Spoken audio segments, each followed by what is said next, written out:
I'm James Lynch, and this is my stock report for UFC Abu Dhabi, taking a look at the biggest winners and losers from the event. And the thumbnail gives it away yet again. Biggest stock riser on this card has got to be Temirov, getting the first round KO win over Steve Erceg. This was a very good win. He was unranked coming into this fight. So the fact that he comes in here in a co-main event, getting it done. I saw a lot of people on the Temirov side here. You guys were correct. I was on the opposite side. Thought Erceg's durability would hold up. It did not in this spot. And he comes through as just a slight, slight underdog, I guess, minus 105, minus 120 for Erceg in this one. And again, 29 years old, coming in here, taking out a former title challenger in the first round on this big event at Abu Dhabi. Doesn't get much better than that. And if we even look at the overall strikes, I think he pretty much just completely dominated Steve Erceg in this spot here. So he's got to be the biggest stock riser. Yeah, 27-11. Significant strikes go up to 4.37. So really good performance there from Temirov. He gets it done. He is now someone to keep an eye on at 125 as far as the power and what he was able to do. Big win there over Steve Erceg. Okay, second biggest stock riser on this card has got to be Walter Walker. He does it again. He gets another submission victory here on this card. If I could find him, where is he on here? Yeah, it was lower on the card here. He gets the calf slicer finish over Thomas Peterson. Very good win here. Yes, he was favored at minus 180, but it's just the fact that he's got another submission win. This has been a fun story at heavyweight. You know, heavyweight outside of some of the top guys has been pretty wide open. Like I've mentioned, it's been a bit of a weaker division, but this has been a cool story for Walker, who I forget is still only 28 years old. So that's very young for the heavyweight division, but he goes out there, another finish as well. So it's heel hook, heel hook, heel hook, heel hook, and then calf slicer. So just impressive stuff here for Walter Walker, the brother of Johnny Walker, having a lot of fun at the heavyweight division. I was going to say, I don't know what I was going to say there with the one number there, but yeah, we're long gone from that loss here from Brzeski back in 2024. I imagine he's going to get a good opponent here next, because again, this is what you got to do: is if you're going to fight subpar opposition, you got to go out there and make a statement, and that's what he's been doing here by getting these quick finishes. I'd be curious to see him fight like maybe a really good grappler next, just to see if we could see, you know, if he is the superior one. But huge win there for Walter Walker. He gets it done. Second biggest stock riser. Third biggest stock riser. He could be the second biggest stock riser. I think either way, it doesn't matter. But Rizvan Kuniev getting the knee KO on Tyrell Fortune in this fight. He looks great here. He was a big favorite here, minus 355. He certainly looked like it in this fight. And if we look at the overall damage and everything else in this spot, taken out, Fortune outlands him 66-20. Fortune tried 2 takedowns, doesn't end up getting any of them, but just you can see Kuniev in the red here. Really impressive going out there and getting it done. And a lot of people felt like he beat Curtis Blaydes. If you go look at that fight a couple fights back, I think most people had him over Blaydes. And of course, Blaydes had an injured knee in that fight, but still, imagine if he would have won that. And we're talking about him basically being undefeated since coming over to the UFC. It would be very impressive here. But now he's got back-to-back wins. He could have been 3-0, right? If he got the Blaydes win, that's 3-0. We'd probably be talking a little bit more about him. But yeah, I wasn't sure what to think about him. Obviously coming over from PFL, having the Contender Series fight. But since then, and yeah, you can see here, majority of media scoring Kuniev the fight here. Yeah, kind of a fun guy to watch going forward. Again, there's not a lot to really ride home about at heavyweight these days. So the fact that Kuniev gets this win over Tyrell Fortune, I think is good for him. And his stock has definitely gone up in this spot. Let's get an honorable mention here on the card. Got to mention Chonko, John Pork, whatever you want to call him. I thought this was a good win for him. If we look at the stats, kind of backs us up a little bit. 31 years old, looked like a minus 250 in this fight. If we go look at the overall stats, you know, I'm a stats guy, like that for sure. Where are we here? Yeah, 74-16. So really good performance here from this one. I saw Jake Gerber, my friend who we've had here on the show before, saying he's one of the best strikers at 55. I think there's the potential for him to be that way. I'm always, I'm big on opposition here, and I didn't really think too highly of Respecki here. He was a plus 210 underdog, but this is a very good performance. The only thing that's not on Chonko's side is the age here. He's 31. He's not like one of the younger fighters in the weight class. We were talking about a prospect here in his 20s. I'd feel a little bit better about this one, but nonetheless, we'll see what type of damage he does. I just want to see a step up in competition for him, but I thought this was a very solid win. And like I said, you can't help who you fight sometimes, but if you go out there and you dominate and you perform well, that's encouraging. So Chonko, someone we're definitely going to keep an eye on going forward with that win. All right, let's get to the stock droppers, and biggest stock dropper on this card. The thumbnail did not give it away, because I hate doing the obvious, like pick the biggest winner and biggest loser and put them on the thumbnail. I don't like doing that. So biggest stock dropper, Steve Erceg.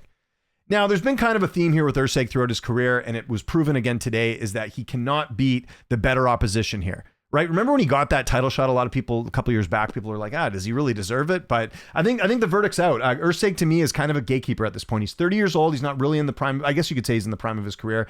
But now he's gotten finished. And yes, a couple good wins over Tim Elliott, Ode Osborne, but these are not contenders in the weight class. We know that Usyk can kind of beat the guys that he's supposed to, like your Matt Schnells, like your Alessandro Costas. But when he gets that step up, like against Pantoja and against Moreno and now against Temerov, he ends up losing. And the concerning part here is that he's now been finished by guys that, yes, have some good power here, but like France, Temerov, these are not like, these are good fighters, but it's the fact that he's getting finished early in both those fights. It's now a habit. We've seen 2 fights now where Usyk's been finished early. I imagine the striking defense stats have got to be down after this fight. Like I would imagine it's in the 50% or a bit lower than that if we look at Usyk.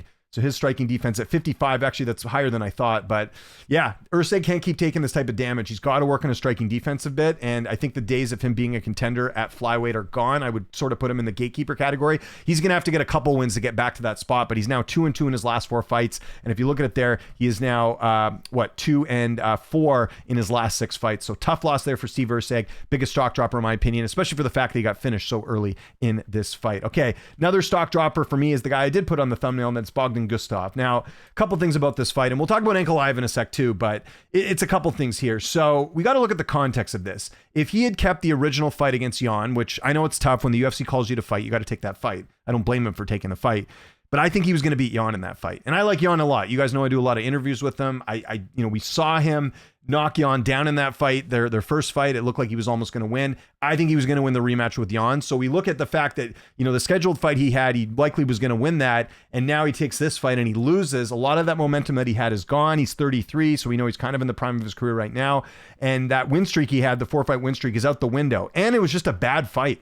Like, this was not exciting to watch. Didn't give me much confidence in either of these guys, doing any sort of major damage in the heavyweight division. And if we go look at the stats as well, again, 54-39 in a 5-round fight. These should be a lot higher, in my opinion. Only 39 strikes here. Ankalaev gets 2 takedowns.